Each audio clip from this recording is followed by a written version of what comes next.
The Grand Archive floated in the darkness of space like a jewel carved from starlight and metal.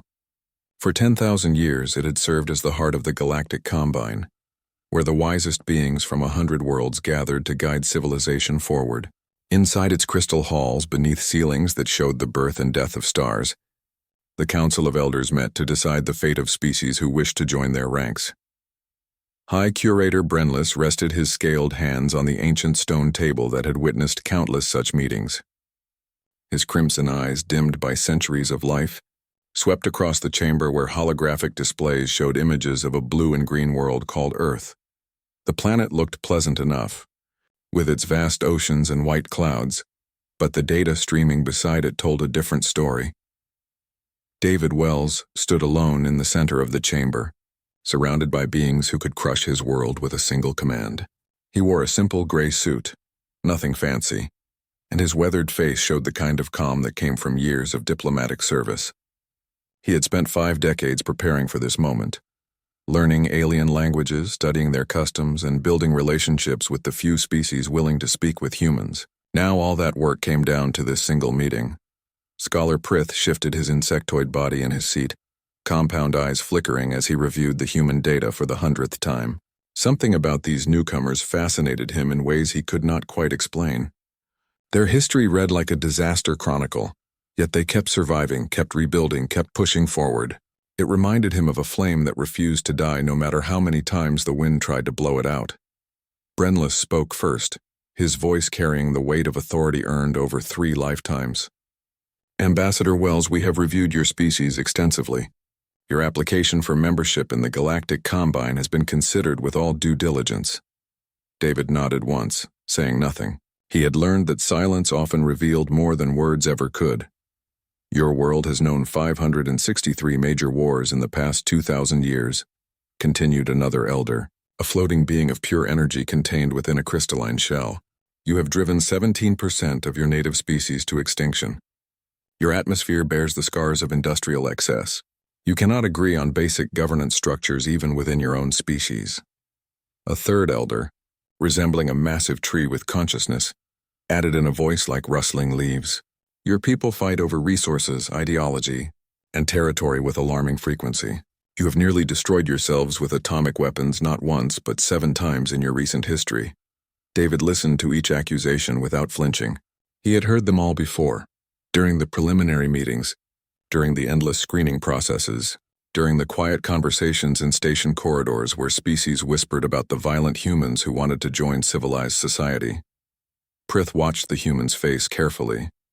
No anger showed there, no defensiveness, just patient attention. It struck him as odd.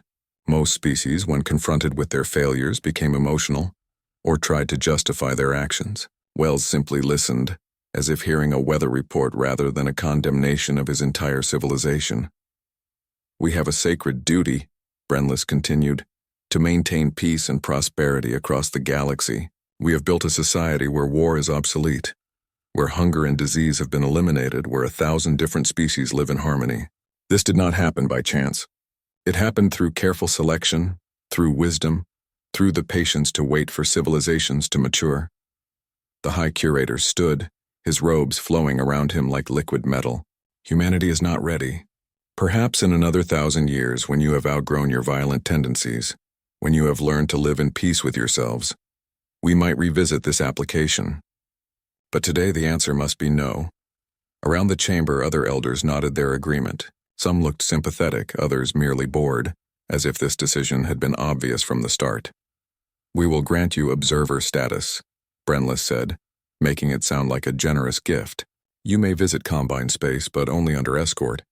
You may not establish trade relationships or colonies in our territories. You may not access our technology or databases. Consider this a probationary period. Prove yourselves worthy, and perhaps your children's children will earn what you could not. David Wells remained quiet for a long moment. Then he smiled, a small expression that somehow made several elders uncomfortable, though they could not say why. I appreciate your time and consideration, David said, his voice steady and clear. Before I leave, may I ask one question? Brenlis waved a hand in permission, already thinking about the next item on his agenda. How many species have you rejected who later proved you wrong? The question hung in the air like smoke. Several elders shifted in their seats. Prith felt his breath catch in his chest. "That is not relevant," Brenlis said, but his voice had lost some of its certainty. "I think it is," David replied, "because I've studied your history too. I know about the Kelthans, who you dismissed as primitive traders but who now run the most successful shipping network in the galaxy. I know about the Uran, who you called too aggressive but who became your finest peacekeepers. I know about the Solmari, who you thought too different to understand but who revolutionized your medical sciences." He turned slowly, meeting the eyes of each elder in turn. "You'll see what we're capable of, not because we want to prove you wrong, but because that's who we are. We adapt, we overcome, we survive, and we do it without asking permission." David bowed slightly, a gesture of respect that somehow carried no submission in it. Then he turned and walked toward the chamber doors. His footsteps echoed in the sudden silence. As the doors closed behind him, nervous laughter rippled through the council. "The arrogance," someone muttered. "They barely have faster than light travel and he speaks as if they'll surpass us." But Prith did not laugh. He watched the doors where the human had vanished and felt a cold certainty settle in his chest. He had seen that look before. In the historical records of species who had changed the galaxy forever, it was the look of someone who knew a secret the rest of the universe had not yet discovered. Brenlis called the meeting to order, moving on to other matters. Outside, David Wells boarded his ship and set course for home. He did not look back at the Grand Archive. He did not need to. 20 years would prove interesting indeed. 20 years had a way of changing things that councils and predictions could never account for. Station Master Quilvin had learned this lesson the hard way, watching his once bustling trading post slowly die in the forgotten edges of space. The Combine had declared this sector worthless decades ago, and the declaration had become a self-fulfilling prophecy. Ships stopped coming. Traders found better routes. Families moved away. Now Quilvin sat in his empty control room, his feathers dull with age and worry, watching red warning lights blink across his status board. Life support needed repairs he could not afford. The docking clamps had failed on 3 of the 5 berths. His daughter Tisva lay sick in their quarters, coughing through nights while Combine doctors sent messages saying they were too busy to visit a dying station for one patient. Quilvin had sent 43 requests for medical assistance. He had received 43 automated responses expressing sympathy but offering no help. He almost missed the signal when it came through. A ship requesting permission to dock, which seemed impossible because nobody came here anymore. Quilvin rubbed his eyes with wingtips and checked the identification transponder. Human vessel, commercial registration. He had heard stories about humans over the past 2 decades, rumors that spread through frontier space like wildfire. But he had never met one himself. With nothing to lose, Quilvin authorized the docking. The ship that attached to his station looked strange, built with angles that made no aesthetic sense but probably served some practical purpose humans understood better than he did. When the airlock opened, a tall woman with dark skin and silver hair stepped through, followed by a younger woman carrying medical equipment and a man who immediately began scanning the corridor with handheld devices. "Station Master Quilvin?" the older woman asked, her translator rendering the words in his language with minimal accent. "I'm Captain Ross Hammond. We picked up your distress beacon about the medical situation." "I sent no distress beacon," Quilvin said, confused. His systems were failing, but not that badly. "Your life support sent one automatically when it detected the biological distress patterns," explained the younger woman, stepping forward with a warm smile. "I'm Dr. Yuki Tanaka. Your daughter, she's having trouble breathing." Something broke inside Quilvin then, some wall he had built to protect himself from hope. "Yes, the Combine doctors say they will come, but they never do. This station is not important enough. She is not important enough." "That's garbage," Ross said flatly. "Where is she?" "They saved Tisva's life in 4 hours." Dr. Tanaka worked with equipment that looked primitive compared to Combine medical technology, but she wielded it with a skill that came from treating thousands of patients in conditions far worse than a failing station. She explained everything as she worked, teaching Quilvin basic techniques he could use if the illness returned, never making him feel stupid for not knowing. The man who had come with them, an engineer named Dennis Park, spent those same 4 hours crawling through the station's infrastructure.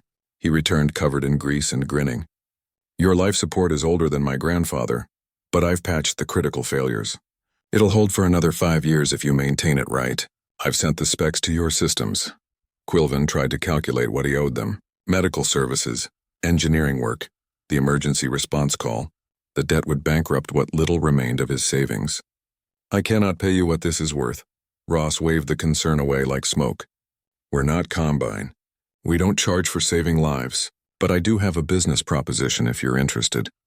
She explained it over bad coffee in Quilvin's private quarters, while Tisva slept peacefully for the first time in months. Humans had been denied access to Combine space, so they had spread through the frontier instead, finding value where the Combine saw only worthless rocks and radiation. This asteroid belt, the one the Combine had abandoned, contained rare minerals that human industry needed desperately. We want to mine here, Ross said simply.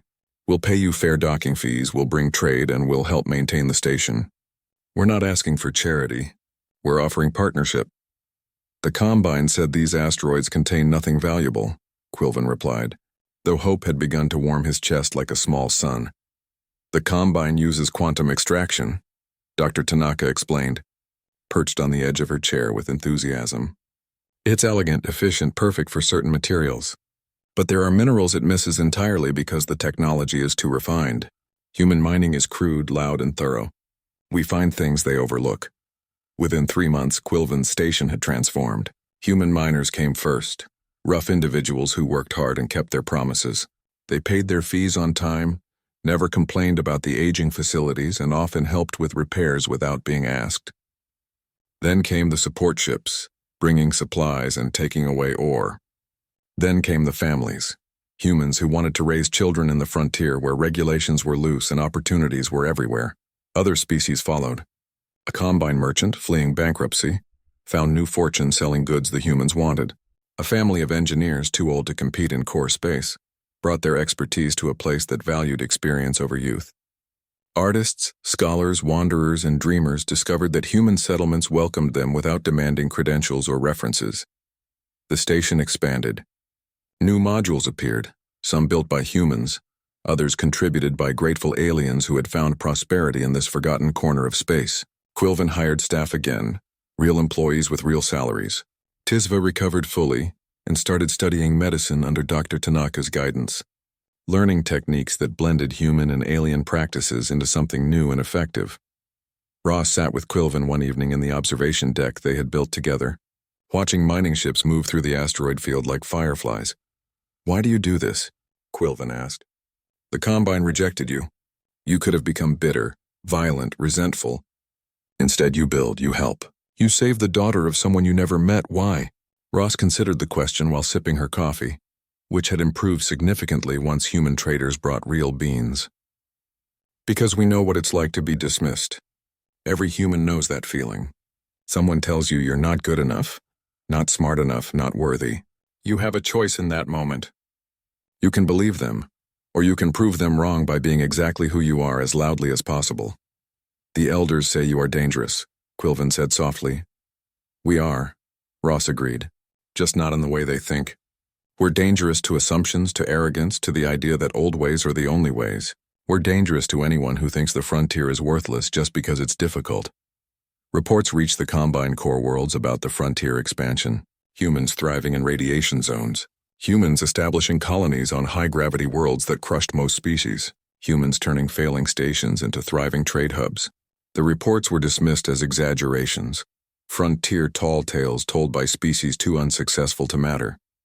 Brenlis read one such report in his office at the Grand Archive and deleted it without comment. Humans would collapse eventually. All species without proper guidance did. It was simply a matter of time. But Pryth, who had quietly monitored humanity's progress for 20 years, sat in his private study and reviewed the data with growing concern. The humans were not collapsing. They were expanding, adapting, thriving in environments the Combine had written off as uninhabitable. More troubling, they were earning loyalty from frontier species not through conquest or bribery, but through simple decency. He had seen this pattern before, buried deep in historical archives that few scholars bothered to read. Species dismissed by the Combine who later became essential to its survival. The difference was that those species had eventually sought approval again, had conformed to Combine expectations. Humans showed no interest in conforming. They built their own society by their own rules and invited anyone who wanted to join them. That was new. That was dangerous. That was magnificent. Prith saved his research and marked it as classified. Brenlis would not listen. Not yet. But the time would come when someone would need this information. Until then, he would watch and learn from the species the elders had ignored. In the frontier, Quilvin's daughter laughed as she successfully completed her first unsupervised surgery, saving the life of a trader who had collapsed during a station visit. Dr. Tanaka hugged her tightly, pride glowing on her face. Outside, the mining ships continued their work, and human children played with alien children in the gardens built into the new habitat modules. The Combine called it worthless space. The people who lived there called it home. The first warning came from a remote sensor array on the edge of Combine space, a stream of data so disturbing that the technician who received it thought his equipment had malfunctioned. Entire solar systems were going dark, their signals simply stopping as if someone had flipped a switch. When scout ships investigated, they found nothing. No planets, no debris, no evidence that civilizations had ever existed there. Just empty space where thriving worlds had been. The Combine military responded with their standard protocols, deploying battle fleets equipped with weapons that could crack planets. They never returned. Their final transmission showed something that made scientists question their instruments and soldiers question their sanity. Creatures that seemed to be made of metal and flesh merged together, ships that grew and adapted, like living things in a hunger that consumed everything in its path. The Scourge had arrived.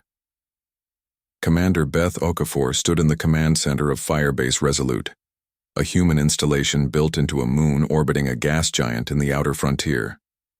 She had spent 30 years in the military, rising through ranks during peacetime, which meant most of her experience came from simulations and exercises rather than real combat. Now she watched her displays fill with red markers as the Scourge swept through the outer rim like a wave of destruction. Refugee ships began arriving 3 days after the first attacks.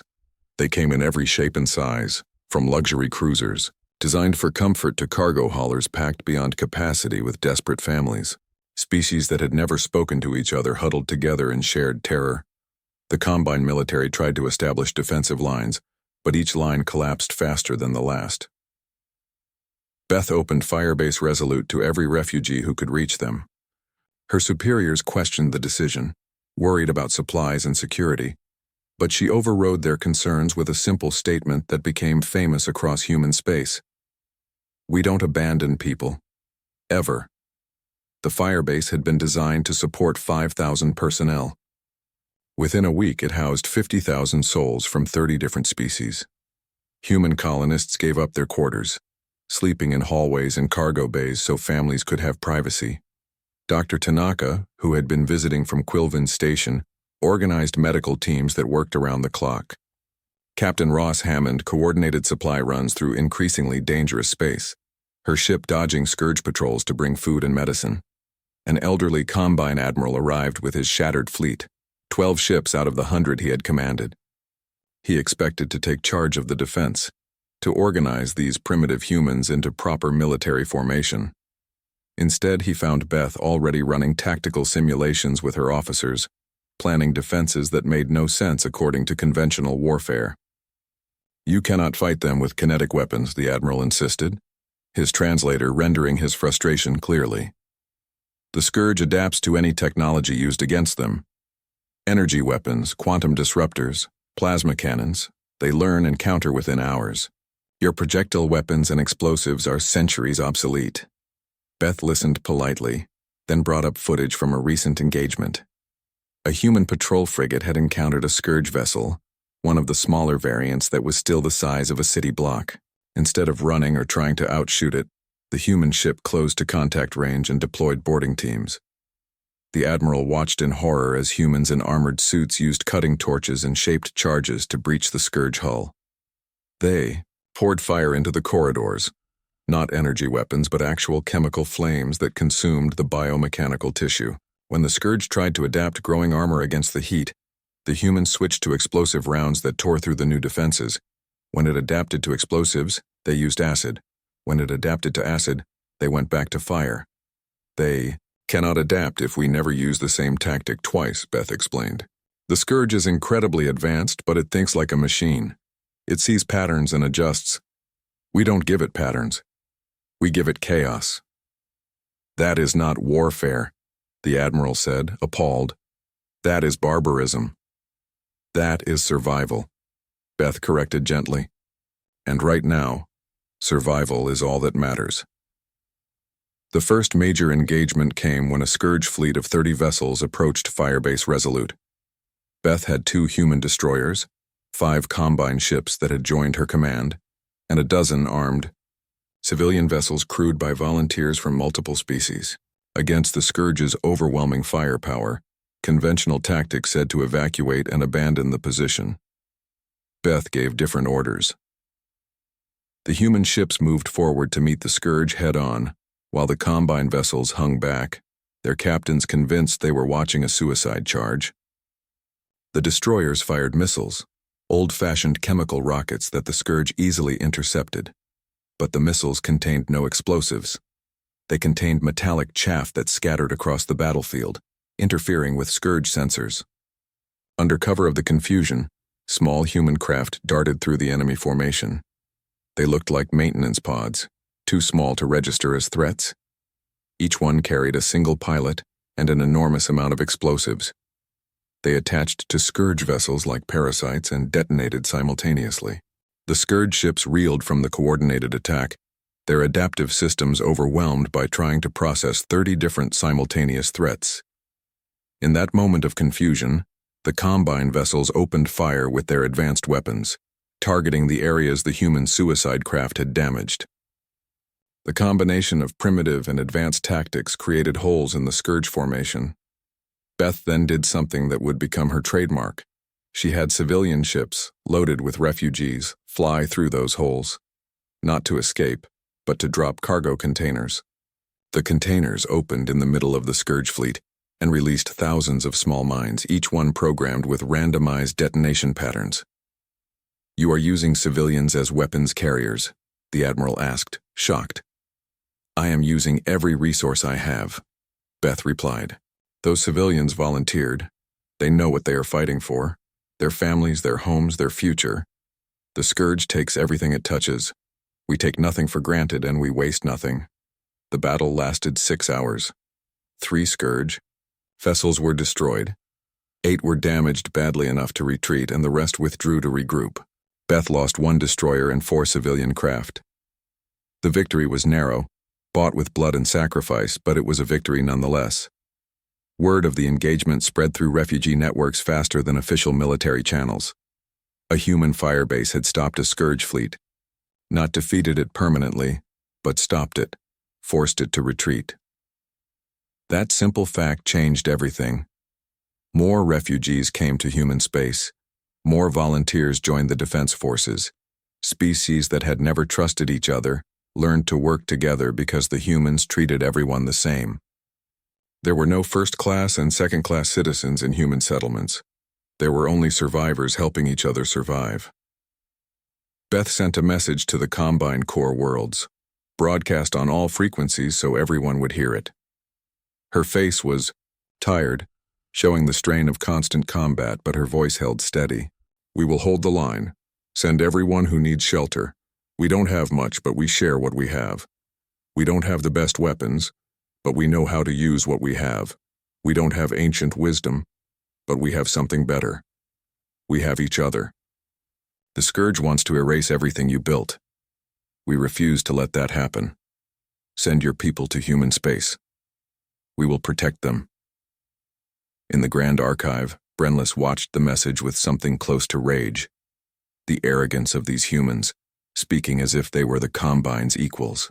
He drafted a response condemning their presumption, reminding them of their observer status and their place in the galactic order.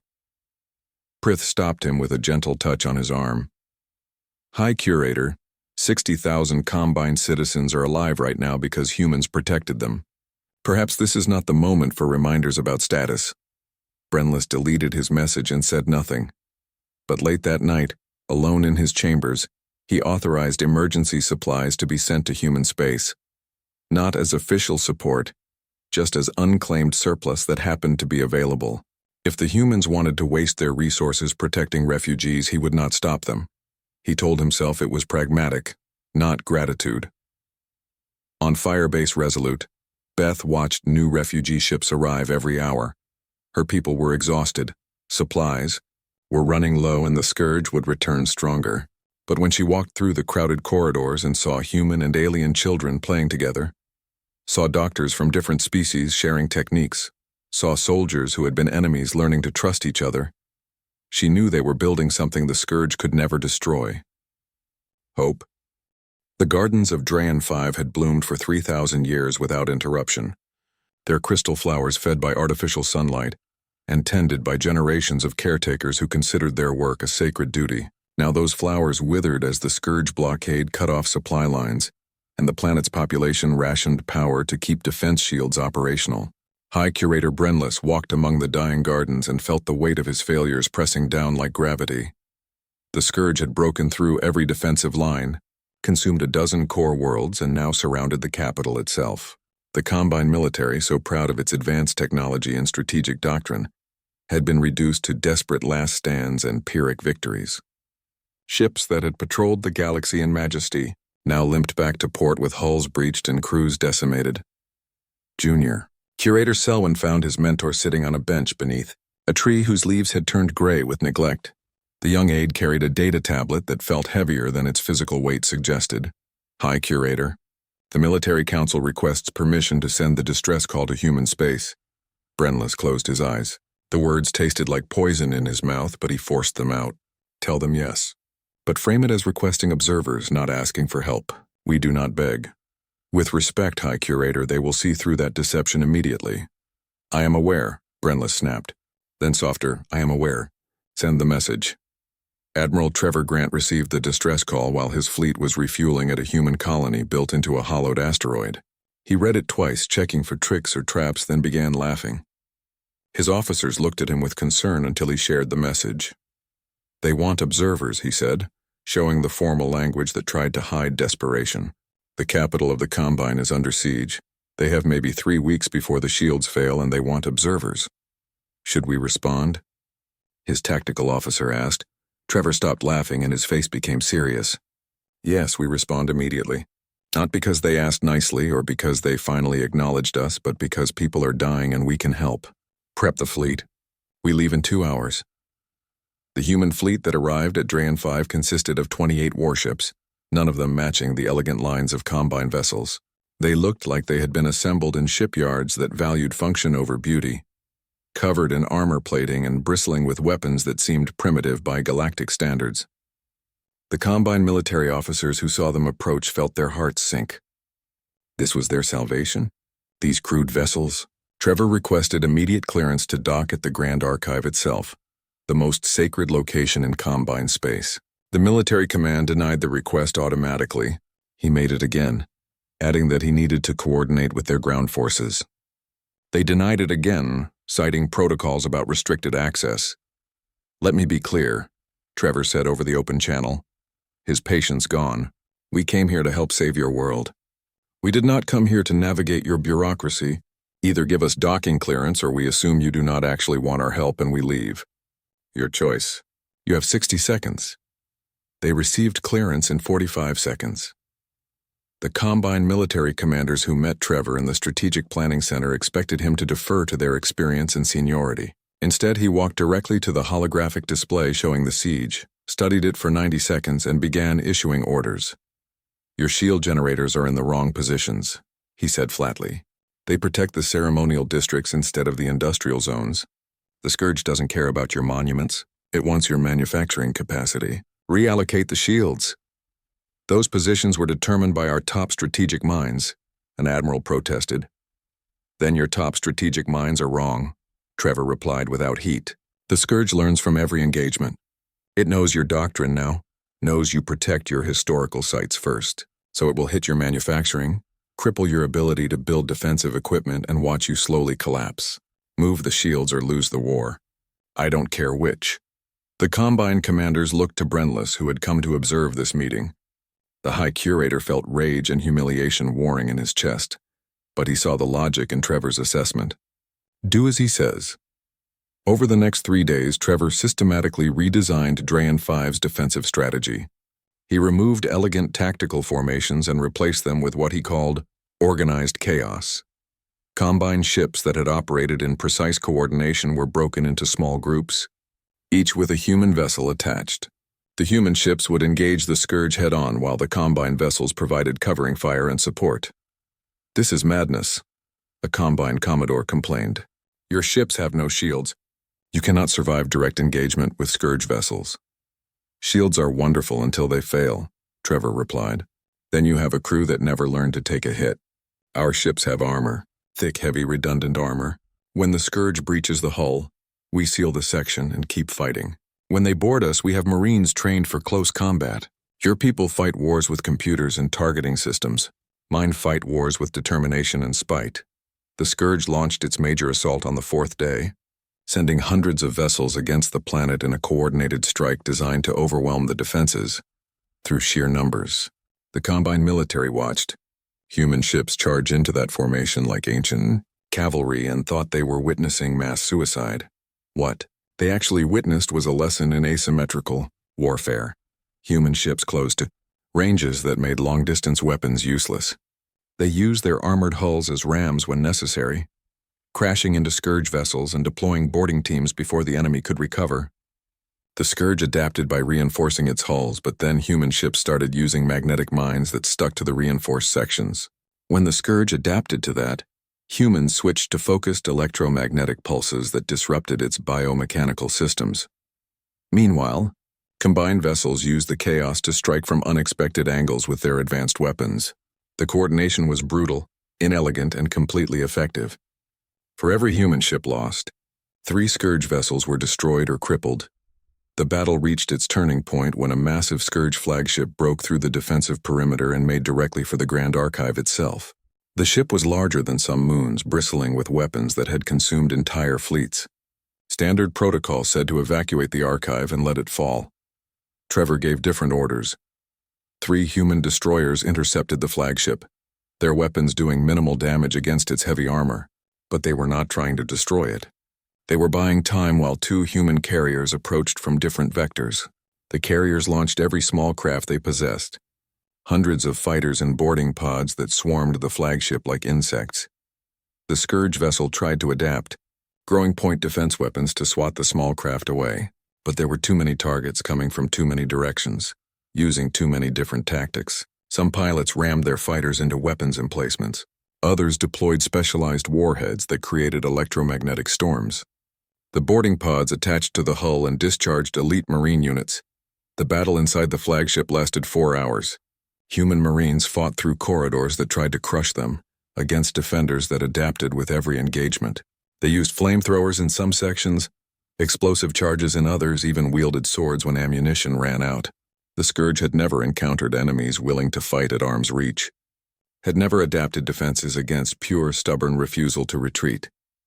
When the flagship's power core went critical, the human Marines still inside sent a final transmission. "Archive is safe. Worth it." The explosion lit up Drayan 5's sky like a second sun. The remaining Scourge vessels retreated, their coordination disrupted by the loss of their command ship. Trevor ordered his fleet to pursue, to break their formation completely, and the Combine forces followed his lead. By the time the 3 sons of Drayan 5 rose the next morning, the siege was broken. Brenla stood on the observation deck of the Grand Archive, looking at the wreckage floating in orbit. 300 human soldiers had died defending a place they had never been allowed to enter. Thousands more were wounded. They had saved millions of Combine citizens without hesitation, without demanding anything in return.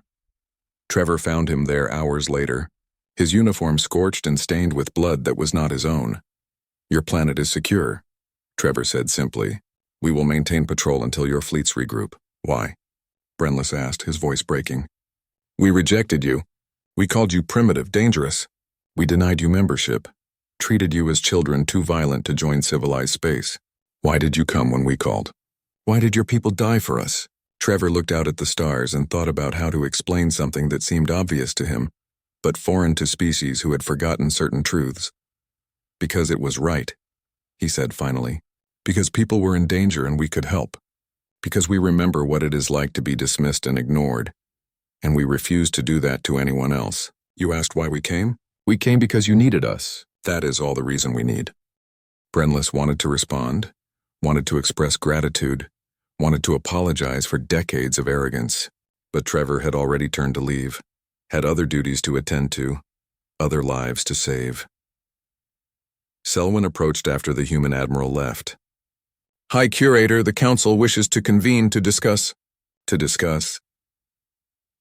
whether we finally acknowledge we were wrong. Brenlis finished quietly. Convene the Council. It is time we face the truth. 6 months after the Battle of Drayan 5, the war had settled into something neither side had expected, a stalemate. The Scourge controlled half the galaxy, the Combine and humanity controlled the other half, and between them stretched a contested zone where battles erupted like wildfires, burned fierce and fast, then died down only to reignite elsewhere.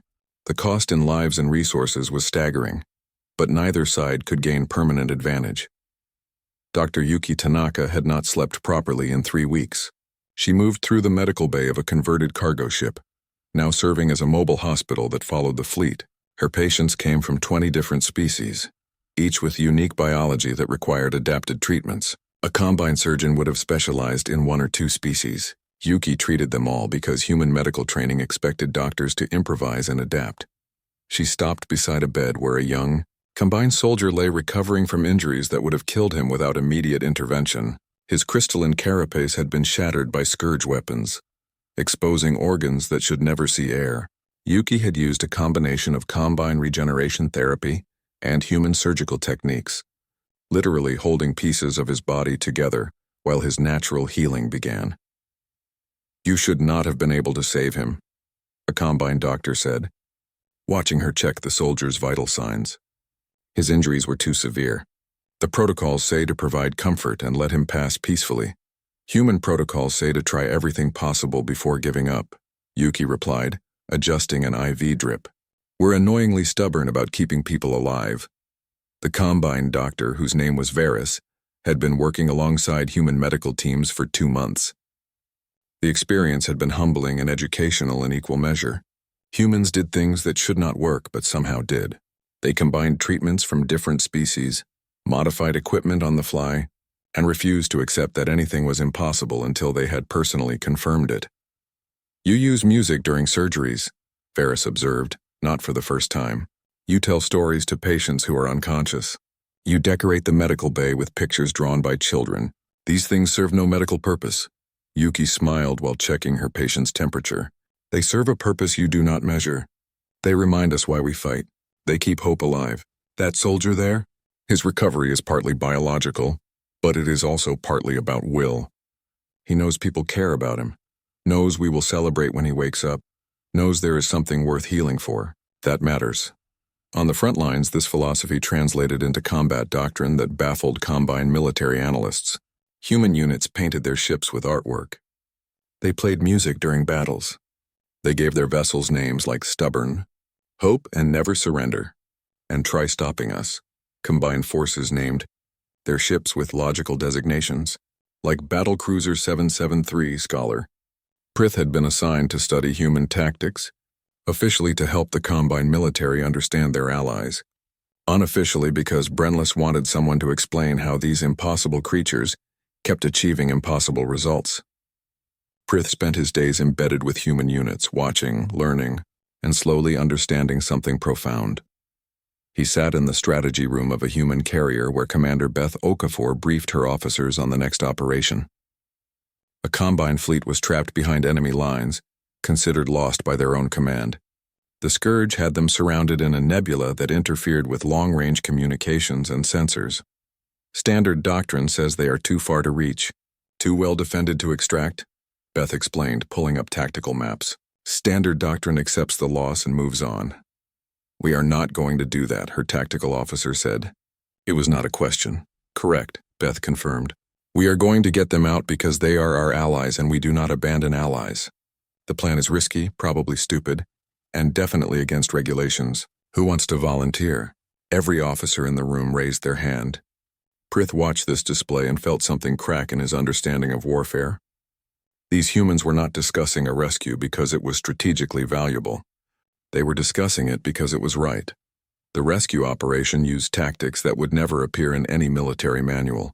Human ships entered the nebula using minimal power, drifting like debris to avoid detection. They made contact with the trapped Combine fleet using old-fashioned radio transmissions instead of quantum communications. They coordinated a breakout by having human ships draw the scourges.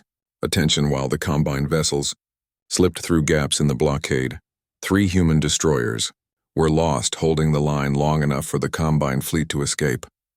Their sacrifice bought time measured in minutes, but those minutes meant 7 Combine vessels, and their crew survived instead of being consumed by the scourge.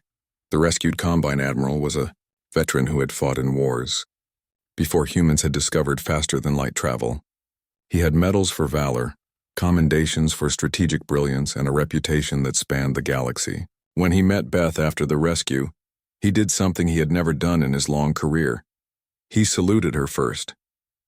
"You saved my fleet when my own people had written us off," he said, his voice thick with emotion his translator barely captured.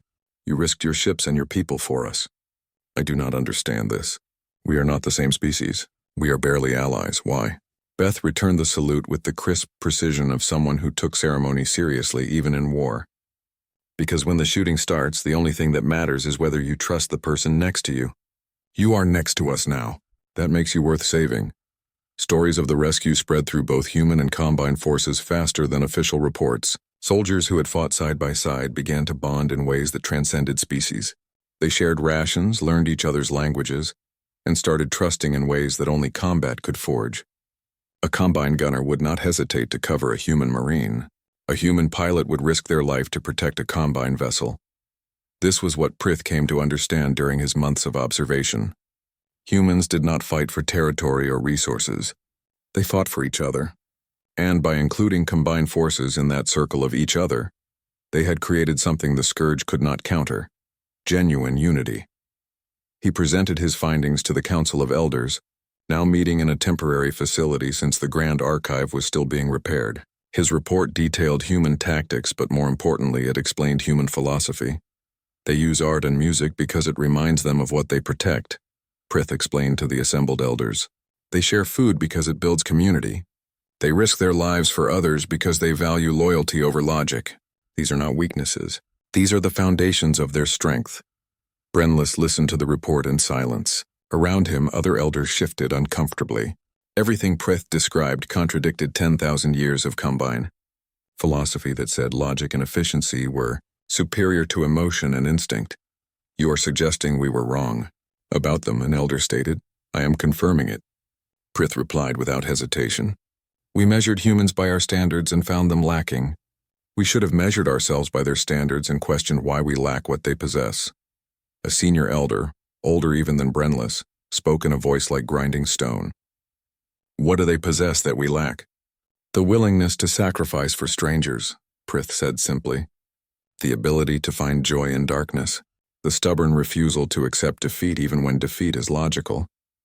The humans have a saying, hope is not a strategy, but they use it anyway and somehow it works." In the medical bay, Yuki's patient woke up for the first time since his injury. His eyes focused slowly, taking in the strange decorations, hearing unfamiliar music, seeing the human doctor smile at him with genuine happiness. "Welcome back," Yuki said gently. "You scared us, but you pulled through. Your family has been waiting to hear from you." The soldier tried to speak, managed only a weak sound. Yuki held his hand, careful not to damage his crystalline structure. "Rest now. You are safe. We have you." In the command center of Firebase Resolute, Beth reviewed reports of increasing cooperation between human and Combine forces. Joint training exercises, shared intelligence, combined tactical planning. The elders had not officially acknowledged humans as equals, had not offered membership or apologies, but the soldiers fighting the war had already decided that politics did not matter.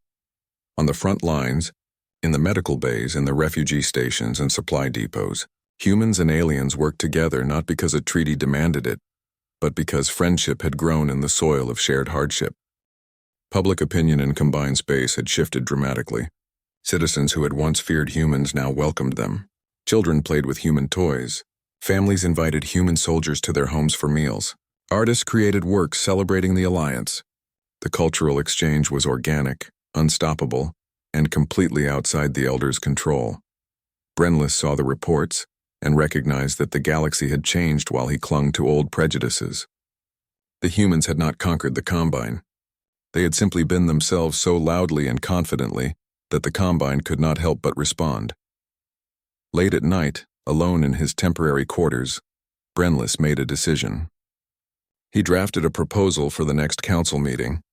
His hand shook as he wrote it, knowing that it would mean admitting decades of mistakes, acknowledging that his wisdom had been arrogance. But outside his window, he could see human and Combine ships flying patrol together, protecting a galaxy that belonged to both of them. Perhaps, he thought, there was wisdom in admitting you were wrong. The final battle began not with a dramatic declaration or strategic masterstroke, but with a simple piece of intelligence that changed everything. A human reconnaissance team, operating deep behind scourge lines using stealth technology that combined human improvisation with combined science, discovered the Nexus. It was a massive structure hidden in the gravitational shadow of a black hole, pulsing with biomechanical life, and clearly serving as the Scourge's central coordinating intelligence. Commander Beth Okafor stared at the images transmitted from the reconnaissance team and felt ice settle in her stomach. The Nexus was protected by defenses that would make a direct assault suicidal. It would require committing every available ship, leaving the rest of the galaxy undefended. If the attack failed, the Scourge would sweep through unprotected space and consume everything. "We have to try," she said to the assembled commanders, human and Combine alike. "If we destroy the Nexus, we might be able to break the Scourge's coordination permanently. If we do nothing, we lose slowly instead of all at once." Admiral Trevor Grant nodded agreement. "It is a desperate plan, which means it is exactly our kind of plan. The question is, can the Combine commit to this? Can you trust us enough to risk everything on one throw?" All eyes turned to Brenlis, who had come to the War Council personally, despite his age and the danger. The High Curator looked at the tactical displays, at the impossible odds, at the humans who had already given so much to protect a civilization that had rejected them. "Humanity has proven itself 100 times over," Brenlis said, his voice carrying across the silent room. "The question is not whether we trust you. The question is whether we are brave enough to fight beside you." The decision was made. Every available ship, human and Combine, would assault the Nexus. The refugee stations would be left with minimal defense. Entire sectors would be exposed. It was a gamble with the future of galactic civilization itself. The Grand Archive itself would serve as command center for the operation, a deliberate choice by Brenlis. If they failed, the Archive would likely fall to the Scourge. But if they succeeded, let history record that the victory was launched from the place where humans had once been rejected. David Wells stood in the Archive for the first time since his rejection decades ago. He was old now, gray and weathered, but he had insisted on being present for this moment. Brenlis found him in the Hall of Memory, looking at displays showing the history of the Combine. "You were right," Brenlis said without preamble. "That day you left this chamber, you said we would see what humanity was capable of." "I did not believe you." "I should have." David turned to face the High Curator. There was no triumph in his expression, no vindication, just quiet sadness for all the years wasted. "You could have had us as partners from the beginning. Think of what we might have built together." "I think of it constantly," Brenlis admitted. "I let pride and arrogance blind me to potential allies. My failure cost lives, delayed cooperation, and nearly destroyed us all. I cannot change the past, but I can ensure the future is different. If we survive this, humanity will have full membership in the Combine, not as a gesture of gratitude but as recognition of what should have been offered long ago." "If we survive," David echoed. "That is a significant if." The assault fleet assembled in the shadow of Drayan 5, a massive armada representing the combined might of two civilizations. 500 ships, human and Combine, mixed throughout the formation. Scholar Prith, who had been given honorary military rank for his work bridging the two cultures, marveled at the sight. Ships that had been designed on opposite sides of the galaxy, following completely different philosophies, flying together in coordinated unity. The journey to the Nexus took 3 days at maximum speed. During that time, human and Combine crews shared meals, stories, and quietly made peace with the possibility that they might not return. Dr. Yuki Tanaka organized medical teams that would treat casualties without regard for species. Captain Ross Hammond, now too old for combat but refusing to stay behind, coordinated supply ships that would support the assault. On Firebase Resolute, Quilvin stood watch over the refugees with a skeleton defense force. His daughter Tisva, now a skilled doctor in her own right, headed the medical facilities that would receive the wounded. They both knew that if the assault failed, the Scourge would come for them next, but they had learned from humans that some things were worth the risk. The assault began with a massive coordinated strike from long range. Combined vessels used their advanced weapons to hammer the Nexus's shields, while human ships deployed thousands of drones that swarmed the defensive installations. The Scourge responded with overwhelming force, launching wave after wave of defenders. The battle was unlike anything the galaxy had seen. The Scourge adapted constantly, growing new weapons and defenses to counter every tactic. But for every adaptation, the combined human-combine force had a counter-adaptation.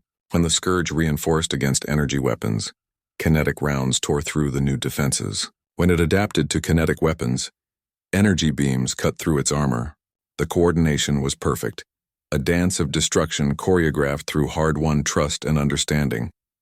Beth commanded from her flagship, monitoring dozens of engagements simultaneously.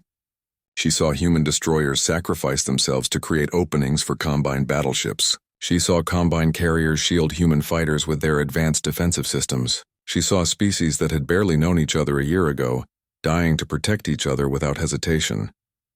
"The outer defenses are breached," her tactical officer reported. "We have a window to strike the Nexus directly, but it will close fast." "Send in the boarding teams," Beth ordered. "All volunteer units proceed as planned." The boarding teams were a mix of human Marines and Combine soldiers who had trained together for this specific mission. Their objective was simple and suicidal: penetrate the Nexus itself, reach its central processing core, and destroy it from within. The Nexus would adapt to any weapon used against it from outside, but internal damage might be different. They breached the hull using cutting equipment that combined human brute force methods with Combine precision technology. Inside, they found corridors that shifted and changed, trying to trap or crush the invaders. The Scourge deployed internal defenses that were part machine, part living tissue, and entirely deadly. The fighting inside the Nexus was brutal and close. Human flamethrowers cleared corridors, while Combine energy weapons dealt with armored defenders. When ammunition ran low, soldiers used their fists and whatever they could grab as weapons. Species that had evolved in completely different environments fought side by side, covering each other's weaknesses and amplifying each other's strengths. In the archive, Brenlis watched the battle feed and felt tears form for the first time in centuries. He saw soldiers dying to protect people they had never met, fighting for a future they might not see, refusing to quit even when logic said defeat was certain. He finally understood what humans had tried to teach the Combine all along. Sometimes the impossible only stays impossible if you accept it as such. The boarding teams reached the Nexus core after fighting through 2 hours of continuous combat. Half their number had fallen. The survivors were wounded, exhausted, and down to their last ammunition. The core itself was a massive structure of biomechanical technology that pulsed with an intelligence that felt alien and terrifying. Commander Beth Okafor was with them, having refused to command from safety when her people were fighting for survival. She planted the final explosive charges herself, her hands steady despite the chaos around her. "This is for everyone you consumed," she said to the Nexus, not knowing if it could understand or care. "This is for every life you took, every world you destroyed, every species you erased. We choose life. We choose hope. We choose each other." The charges detonated in a sequence that cascaded through the Nexus's systems, overloading its processing capabilities. The Scourge tried to adapt, tried to repair, tried to survive, but the damage was too extensive, too fundamental, too coordinated. Outside, the Scourge fleet suddenly lost cohesion. Ships that had moved with perfect synchronization began to drift, to collide, to shut down. The hive mind that had coordinated their actions was fragmenting, dying, screaming in frequencies that hurt to hear. Beth and her surviving team fought their way back to the breach point as the Nexus collapsed around them. They made it to their boarding craft with seconds to spare. the Nexus's internal structure tearing itself apart behind them. Only 20 of the original 100 soldiers survived the extraction. The Nexus exploded in a burst of energy that lit up the darkness around the black hole. Throughout the galaxy, Scourge vessels simply stopped. Some shut down completely. Others tried to continue fighting, but without coordination, they were easily defeated. The threat that had nearly destroyed civilization ended not with a whimper, but with the determination of people who refused to quit. The victory celebration was muted by exhaustion and grief. They had won, but the cost was terrible. Entire fleets had been destroyed. Thousands of soldiers would never return home. Worlds had been lost that could never be rebuilt. In the Grand Archive, hastily converted to a medical center, Brenlis found Beth recovering from her injuries. She had third-degree burns covering one side of her body, 3 broken ribs and exhaustion so deep she could barely keep her eyes open, but she smiled when she saw him. "We did it," she said simply. "Together." "You did it," Brenlis corrected. "You and your impossible species who refused to accept defeat. You and the soldiers you inspired to be better than they believed they could be." "No," Beth replied, her voice firm despite her weakness. "We did it. Human combine, everyone who stood together. That is the lesson here. Alone we might have failed. Together we became unstoppable." 3 days later, Brenlis called for a formal session of the Council of Elders.